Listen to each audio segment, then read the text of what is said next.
तो चलिए शुरू करते हैं हमारी आज की कहानी। मेरा नाम सोनिया है। मेरी उम्र 19 साल है। अभी मेरी शादी को 3 ही महीने गुजरे थे कि मेरे पति की मौत हो गई। पति के मरने के बाद मैं 3-4 महीनों तक ससुराल में ही रही और फिर मेरे माँ बाप मुझे लेने के लिए आ गए।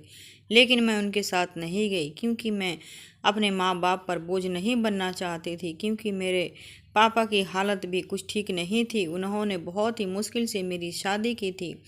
मेरे ससुराल वाले अच्छे खासे अमीर थे। मेरी सास के सिर्फ 2 ही बेटे थे और उनकी एक बेटी थी। मेरा पति और उसका एक बेटा जो मेरे पति से 2 साल छोटा था। मेरे पति के मरने के बाद मैं चाहती थी कि मेरी सास मेरे शादी मेरे देवर से करा दे, इसीलिए मैं उनका दिल जीतने की बहुत कोशिश करती थी।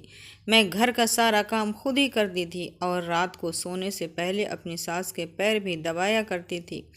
मुझसे जितना भी हो सकता था मैं अपनी सास की सेवा करती थी और उन्हें कभी भी शिकायत का कोई मौका नहीं देती थी, क्योंकि मैं चाहती थी कि वह एक बार फिर से मुझे अपनी बहू बना ले।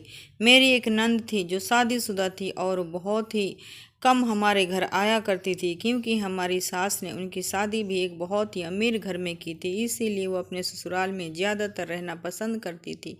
उनके घर में तो हमारे घर से भी ज़्यादा ऐशो आराम मौजूद थे और वह अपने ससुराल में बहुत ही खुशी खुशी ज़िंदगी गुजार रही थी। लेकिन मेरी नंद जब भी आती थी मैं उसकी बहुत ही अच्छे से खातिरदारी किया करती थी।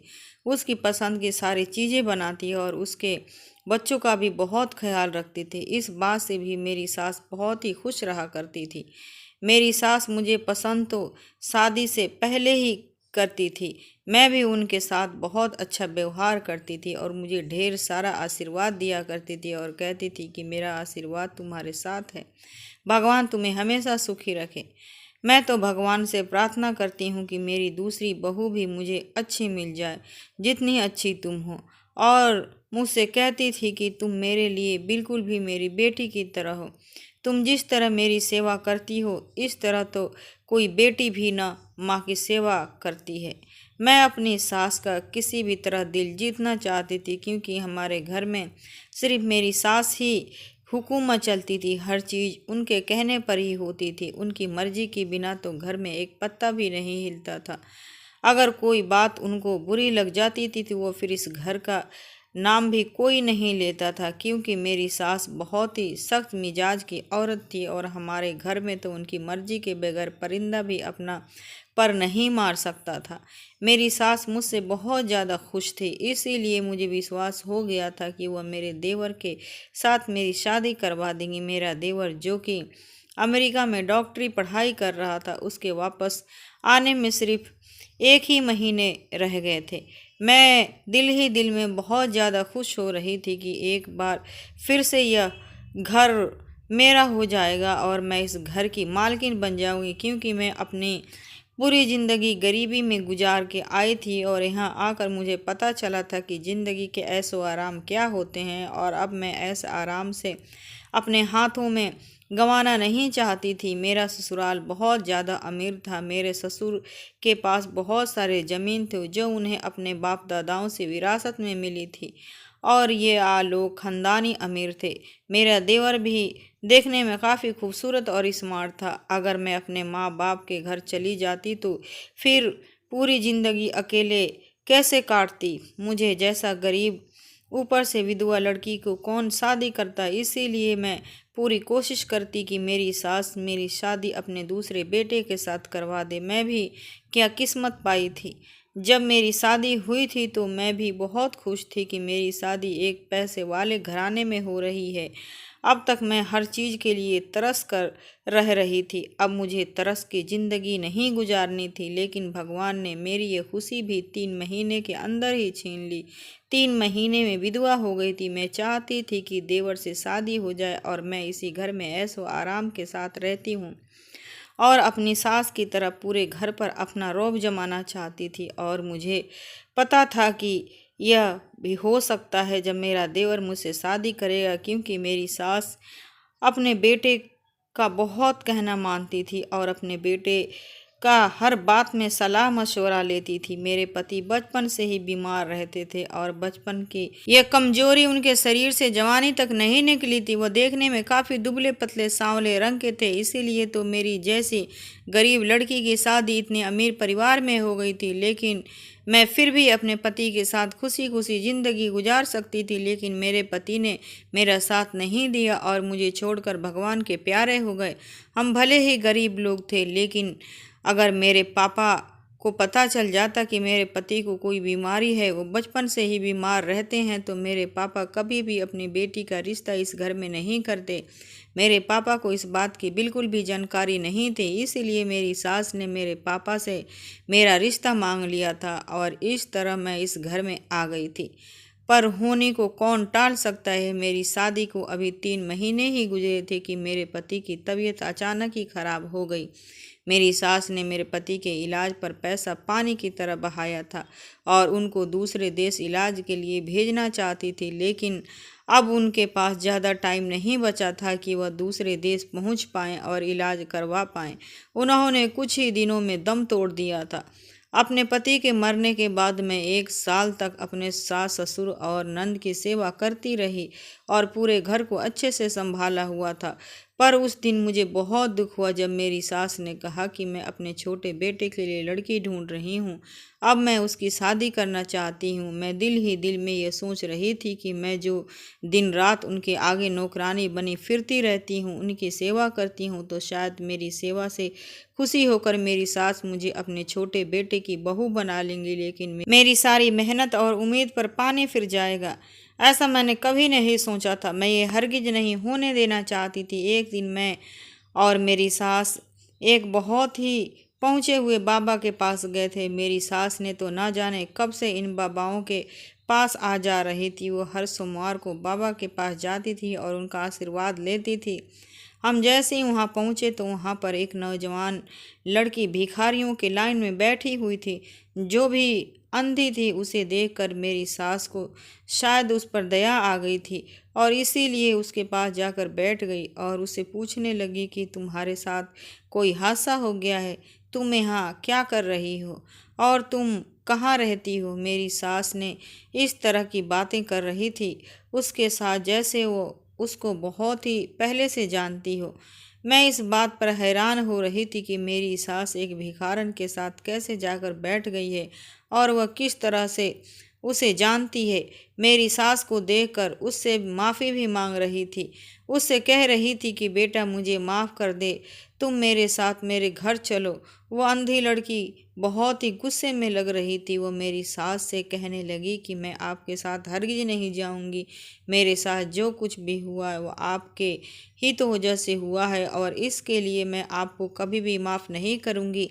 मेरे सास अब रो रो कर उसे माफ़िया मांग रही थी और उसको ये भी कह रही थी कि जैसे तुम चाहती हो अब बिल्कुल वैसा ही होगा।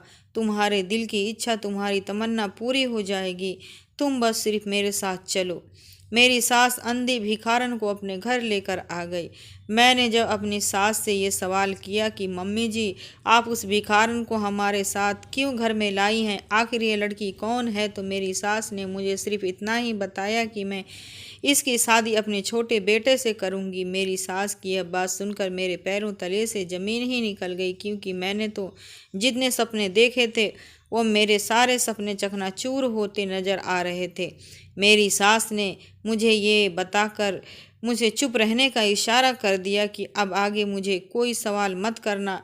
मुझे अपनी सास की इस बात पर बहुत ही ज़्यादा हैरत हो रही थी कि वह एक अंधी लड़की से, जो कि भिखारन है, अपने डॉक्टर बेटे की शादी कैसे कर सकती है। और मुझे ये भी लग रहा था कि मेरा देवर तो उसे देखकर उसी वक्त ठुकरा देगा, क्योंकि वह अमेरिका में पढ़ता है और उसकी पसंद भी बहुत हाई फाई होगी। यह भिखारन तो उसकी पसंद बिल्कुल भी नहीं हो सकती।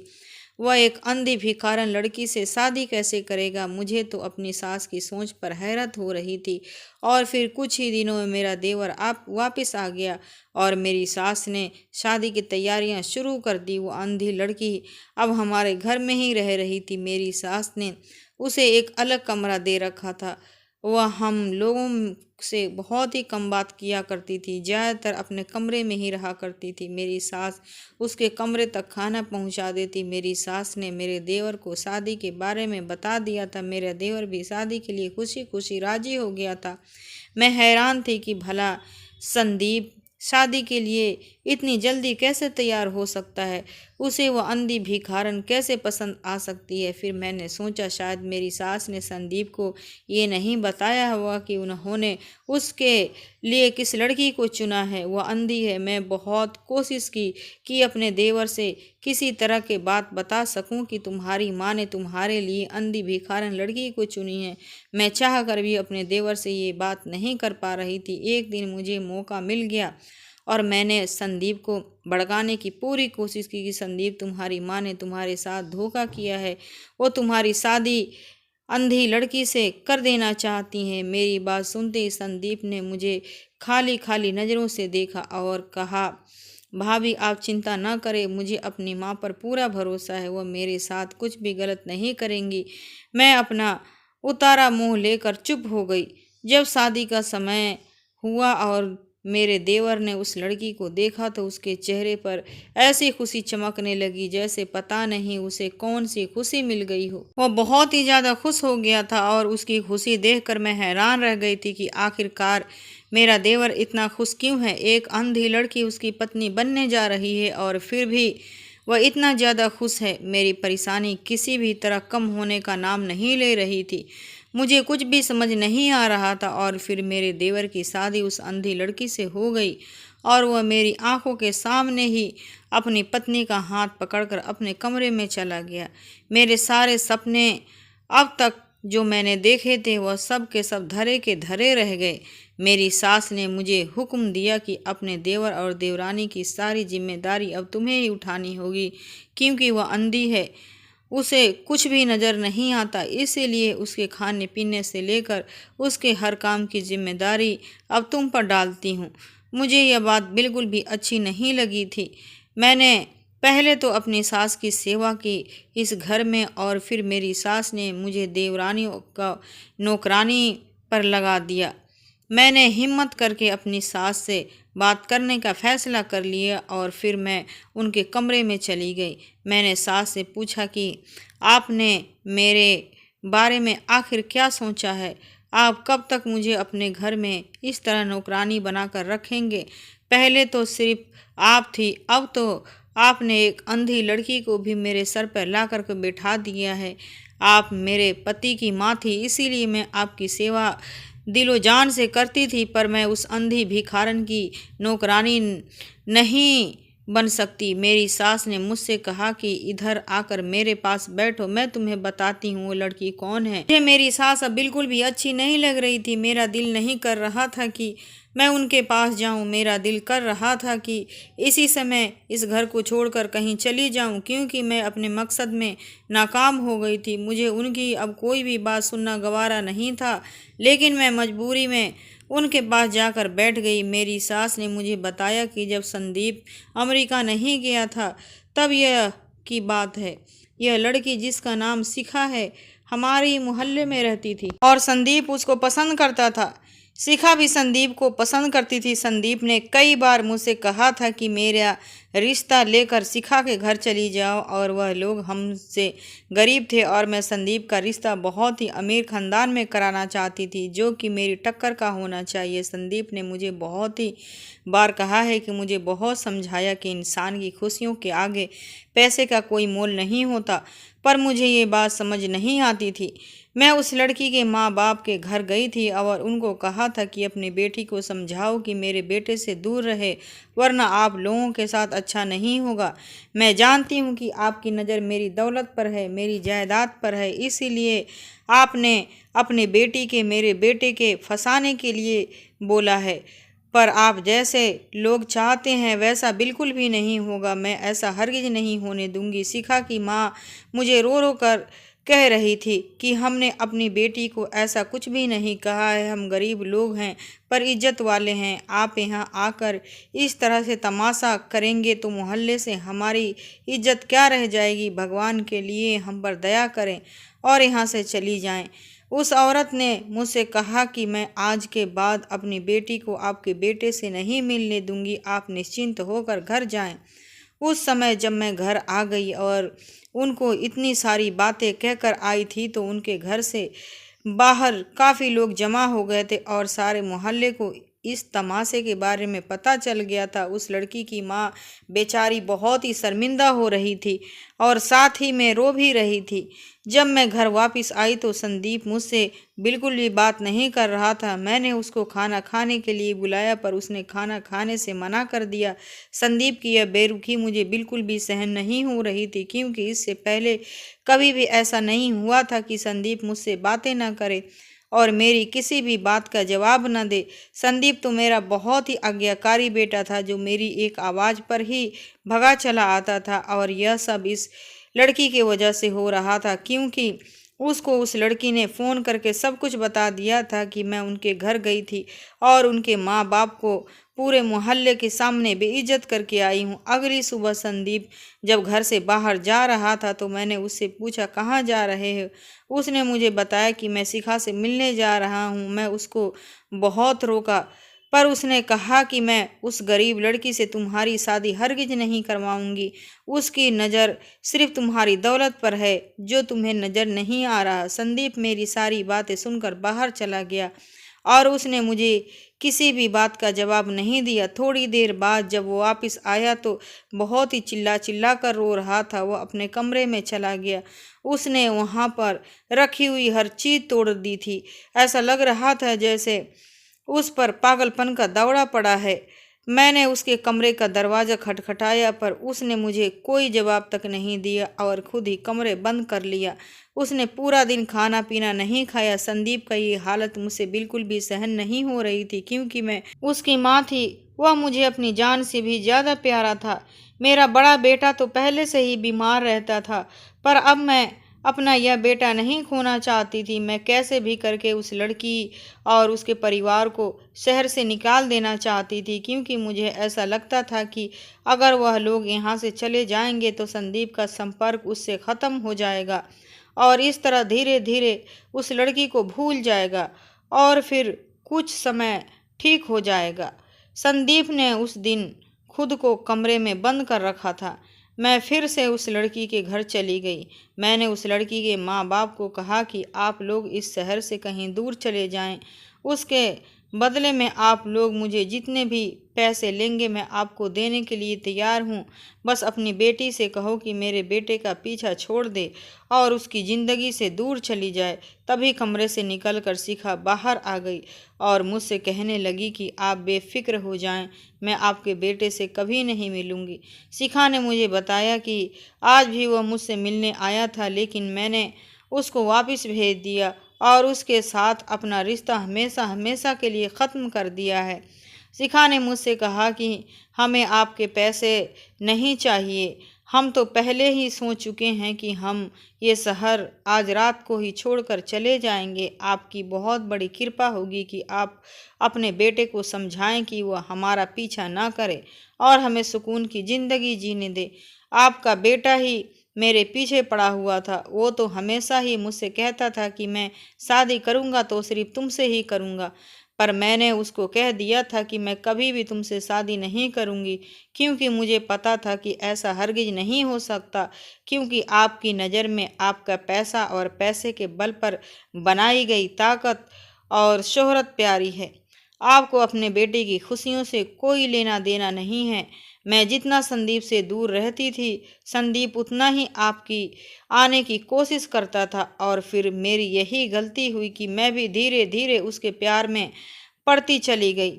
संदीप ने मुझे समझाया था कि मैं अपनी माँ को मना लूँगा, तुम बिल्कुल भी चिंता मत करो। मेरी माँ बहुत प्यारी है, बहुत प्यार करती है और मेरी खुशियों का ख्याल ज़रूर रखेगी। लेकिन मुझे अफसोस है कि संदीप इतनी बड़ी गलतफहमी में जी रहा था कि उसकी माँ उसकी खुशियों की ख्याल रखेंगी। मैंने शिखा से कहा कि मुझे समझाने या कुछ भी बताने की ज़रूरत नहीं है, जितने जल्दी हो सके शहर से निकल जाओ। ऐसा कहकर मैं घर आ गई तो संदीप की हालत बिगड़ चुकी थी।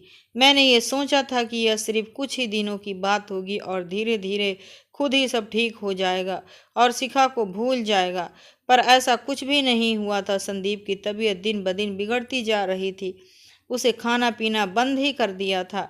और फिर एक दिन तो संदीप बेहोश होकर गिर गया और बेहोशी के आलम में वह शिखा का नाम ही पुकार रहा था। उस दिन मुझे एहसास हुआ कि काश मैं शिखा के साथ उसकी शादी करा देती तो शायद आज मेरे बेटे की ये हालत न होती। उस दिन मेरा बेटा अस्पताल में दाखिल था। जिस दिन संदीप को थोड़ा होश आया, उस दिन मुझे रो रो कर कह रहा था कि मम्मी, मुझे शिखा के पास जाना है। भगवान के लिए मुझे शिखा से मिलवा दो। सिर्फ एक बार मुझे उसकी शक्ल दिखा दो। मैं उसके बिना मर जाऊंगा। मैं उससे मिलने की कोशिश करता हूँ, लेकिन वह मुझे खुद ही मिलना नहीं चाहती। मैं उससे मिलने गया था, पर उसने मेरे साथ अपना रिश्ता ख़त्म कर दिया है और पता नहीं मुझे छोड़कर कहाँ चली गई है। अब संदीप को क्या खबर थी कि उसको शहर से मैंने ही निकाल दिया था। संदीप उस दिन की बात कर रहा था जब वह शिखा से मिलने गया था और उसी दिन शिखा ने शहर छोड़ दिया था। मैंने संदीप को समझाया कि बेटा, सब कुछ ठीक हो जाएगा। जैसे तुम ठीक हो जाओगे मैं तुम्हारा रिश्ता लेकर उस लड़की के घर चली जाऊंगी। मैं तुमसे वादा करती हूँ कि मैं शिखा की शादी तुम्हारे साथ ही करवाऊंगी। वह कहीं इधर उधर अपने रिश्तेदार के घर गई होगी, कुछ ही दिनों में वापस आ जाएगी। तुम चिंता मत करो। मैंने नज़रें चुराते हुए संदीप से कहा कि यह खबर सुनने के बाद संदीप थोड़ा खुश हो गया था और फिर कुछ ही दिनों में वह ठीक हो गया।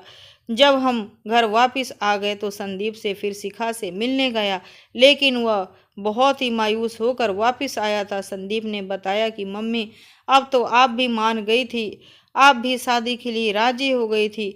फिर पता नहीं क्यों शिखा और उसके घर वाले ये शहर छोड़कर कहीं चले गए हैं और उनका नंबर भी बन जा रहा है। मैं उनको कहाँ तलाश करूँगा? पता नहीं वो लोग कहाँ चले गए हैं। इस मोहल्ले में काफ़ी लोगों से पूछा, पर किसी को भी पता नहीं चला कि वह लोग आखिर कहाँ गए। लेकिन मैंने संदीप को कुछ भी नहीं बताया कि वह लोग मेरे कहने पे ही यह शहर छोड़कर चले गए हैं, क्योंकि मैं जानती थी कि नहीं वह लोग आखिर कहाँ गए हैं। संदीप ने पूरे 6 महीने शिखा को तलाश किया, पर वह उसको कहीं भी नहीं मिली और आखिर मायूस होकर संदीप को यह बात स्वीकार करनी ही पड़ी कि अब शिखा उसको नहीं मिलेगी। और फिर उसने यह फैसला किया कि वह यह देश छोड़कर चला जाएगा और कभी भी वापस नहीं आएगा। संदीप का यह फैसला सुनकर मैं बहुत दुखी हो गई थी और अपने किए पर बहुत पछता रही थी कि मैंने आखिर ऐसा क्यों किया। और उसकी शादी शिखा के साथ करवा देती तो वह कम से कम मेरा बेटा मेरी आंखों के सामने रहता और यह देश छोड़कर कभी न जाता। संदीप को मैंने समझाने की बहुत कोशिश की, उसको रोकने की भी बहुत कोशिश की, पर उसने मेरे एक भी न मानी। उसने मुझसे कहा था कि मैं शिखा के बगैर बिल्कुल भी नहीं रह सकता और यहाँ रहकर मुझे शिखा की याद जरूर आएगी। ऐसा ही नहीं हो सकता कि मैं इस देश में अपने शहर में रहूं और आते जाते हुए शिखा के घर की तरफ ना देखूं और उसकी याद न सताए। मेरा अब जीना मुश्किल हो गया है। और ये सब बोलकर संदीप बहुत ज़्यादा रो रहा था और अपने किए पर पछता रही थी। मैं अपनी जिद में आकर अपने बेटे की खुशियां बर्बाद कर दी थी। अगर मैं उसकी शादी शिखा के साथ करा देती तो आज वह कितनी खुश होता और बेटे की हालत की जिम्मेदार सिर्फ और सिर्फ मैं थी। मेरी वजह से उसकी आंखों में इतने आंसू आए थे। और फिर उसके बाद संदीप अमेरिका चला गया, लेकिन मैंने शिखा की तलाश जारी रखी। मैंने शिखा के सारे रिश्तेदारों को भी ये कह दिया था कि अगर आप लोगों को कभी भी शिखा के बारे में कुछ भी पता चले तो मुझे ज़रूर बताना। पर अजीब बात थी कि किसी को भी उसके बारे में कुछ भी नहीं पता था कि आखिर वह लोग कहाँ चले गए। उसके बाद मैं हर सोमवार के उस बाबा के पास जाती थी। मैं चाहती थी कि किसी तरह शिखा मुझे मिल जाए। मैं रोज बाबा का आशीर्वाद लेती थी और बाबा से कहती थी कि भगवान से प्रार्थना करना कि मेरे बेटे की खुशियाँ वापस आ जाए। और एक भगवान ने मेरी प्रार्थना स्वीकार कर ली। मुझे शिखा वहीं पर बैठी मिल गई। मैं जब उसको वहाँ पर देखी तो मैं बहुत ही खुश हो गई और उसको अपने घर ले गई। शिखा ने मुझे बताया कि जिस रात वह लोग ये शहर छोड़कर यहाँ से जा रहे थे तो उसी रात उसका बहुत ही बड़ा एक्सीडेंट हो गया था और उस एक्सीडेंट में उसके माँ बाप उसे अकेला छोड़कर चले गए थे। माँ बाप के मरने के बाद शिखा बिल्कुल अकेली रह गई थी। उसे एक्सीडेंट में शिखा की दोनों आंखें भी चली गई थी। यह बात सुनकर मैं भी बहुत रोने लगी क्योंकि उसके साथ यह सब कुछ मेरे ही वजह से हुआ था। ना मैं उसको इस शहर छोड़ने के लिए कहती, ना ही इतना बड़ा हादसा उसके साथ होता। और फिर मैंने फैसला कर लिया था कि मैं शिखा से संदीप की शादी जरूर करूंगी। संदीप जैसे ही वापस आया तो वह शिखा को देखकर खुश हो गया। संदीप को खुश देखकर मैं भी अब बेफिक्र हो गई थी क्योंकि मुझे एक पल के लिए भी अपनी ज़िंदगी में सुकून महसूस नहीं होता था। मेरे पास पैसे की कोई कमी नहीं थी, मेरे पास भगवान का दिया सब कुछ था, लेकिन जब मेरा बेटा खुश ही नहीं रहता तो फिर मैं इस पैसे का क्या करती। और बेटा, मुझे पता है कि तुम्हारे दिल में क्या था, तुम क्या चाहती थी। मैंने भी सोचा था कि अगर मेरे बेटे की ज़िंदगी में शिखा नहीं होती तो मैं तुम्हें संदीप की पत्नी बना देती, लेकिन मैं मजबूर हूँ। मैं वैसा नहीं कर सकती जैसा तुम चाहती थी। तुम मेरी बेटे की तुमने जिस तरह से मेरी सेवा की है उसका फल तुम्हें भगवान जरूर देगा। तुम जैसा चाहो अब वैसा करूँगी। अगर तुम शादी करना चाहती हो तो मुझे बता दो कि मैं तुम्हारे लिए अच्छे से अच्छा रिश्ता लाकर तुम्हारे शादी करूँगी, ऊंचे खानदान में कर दूँगी। लेकिन संदीप की खुशियाँ सिर्फ और सिर्फ शिखा के साथ ही है। वो तुम्हारे साथ कभी भी खुशी खुशी ज़िंदगी नहीं गुजार सकता। मेरी सास ने मुझसे कहा कि मेरे पास जितनी भी दौलत है मैं अपनी आधी दौलत तुम्हारे नाम कर दूंगी। आधा हिस्सा तुम्हारा होगा और आधा हिस्सा संदीप का होगा। पर फिर भी तुम जिंदगी का कोई ऐसे फैसला करना चाहती हो तो तुम्हें पूरा हक है। तुम जो भी कहोगी वैसा ही होगा। अपनी सास की सारी बातें सुनकर मुझे उस समय एहसास हुआ कि मैं जो कुछ भी सोच रही थी वो बहुत ही गलत था। मुझे अपने घर वालों का प्यार भी नज़र नहीं आ रहा था। अगर वह चाहते तो अपने बेटे की मौत के बाद मुझे अपनी माँ के घर भेज सकते थे, पर उन लोगों ने मेरे साथ ऐसा कुछ भी नहीं किया और मेरी सास ने अपनी बेटी बनाकर मुझे अपने ही पास रखा। मेरी सास ने आगे कहा, बेटा, अपने दिल में कोई भी मलाल बिल्कुल मत रखना कि मैंने अपने बीमार बेटे से तुम्हारी शादी करवा कर तुम्हारी ज़िंदगी खराब कर दी है। मैंने अपने बड़े बेटे की शादी तुम्हारे साथ इसीलिए की थी क्योंकि डॉक्टर ने मुझे उम्मीद दिलाई थी कि मेरा बेटा ठीक हो जाएगा। मैंने उसकी शादी इसीलिए की थी कि इस तरह उसकी ज़िंदगी में कुछ खुशियाँ आ जाएंगी और वह ज़िंदगी की तरफ लौटने लगेगा, उसके अंदर जीने की उमंग जागेगी। लेकिन मुझे क्या पता था कि उसकी ज़िंदगी बस इतनी ही थी। मैंने उसी समय अपनी सास को कह दिया कि मम्मी जी, जब मैं अपनी पूरी ज़िंदगी आप लोगों के साथ ही गुजार लूँगी। इस घर में मुझे जितनी खुशियाँ मिली है मैंने तो कभी सोचा भी नहीं था कि मेरी ज़िंदगी भी कभी भी इतनी खुशियाँ मुझे नसीब होगी। आपने जितना भी मुझे दिया है मेरे लिए भी बहुत ज़्यादा है। अब मुझे और ज़्यादा की इच्छा नहीं है। मेरी सास ने मुझे गले लगा लिया और मुझसे कहा कि तुम मेरी बेटी हो, हमेशा मेरी बेटी रहोगी। और अपनी सास की यह बात सुनकर मुझे बहुत ज़्यादा खुशी हुई थी। मैंने उस समय अपनी सास को कहा कि मम्मी जी, मैं संदीप और उसकी पत्नी के उस कमरे में खाना दे कर आती हूँ। और मैं अपनी सास को कहा कि अब आप उन दोनों को फ़िक्र बिल्कुल भी मत करें, मैं अपनी देवरानी का ख्याल रखूँगी। उसकी आंखें नहीं हैं तो क्या हुआ, मेरे लिए अब वो मेरी बहन जैसी है। मैं उसको कभी भी इस बात का एहसास नहीं होने दूंगी कि उसको कुछ भी नज़र नहीं आता। मैं उसका बहुत ही ख्याल रखूंगी। मेरी सास ने मेरे सर पर हाथ रखकर मुझे आशीर्वाद दिया और कहा कि मेरी बेटी, मुझे तुमसे यही उम्मीद थी। मैं जैसे ही खाना देकर संदीप के कमरे में गई तो संदीप के कमरे में 3 और डॉक्टर बैठे हुए थे और संदीप उनके साथ शिखा के बारे में ही बातें कर रहा था कि मैं जिस लड़की के बारे में आप लोगों की बताता था वह ये लड़की है शिखा, जिससे मैं बहुत ज़्यादा मोहब्बत करता था। आपको यह वीडियो कैसा लगा कमेंट बॉक्स में जरूर बताएं। मेरे इस चैनल को सब्सक्राइब जरूर करें क्योंकि मैं आपके लिए लाती हूँ सबसे ओरिजिनल कहानियाँ। शुक्रिया।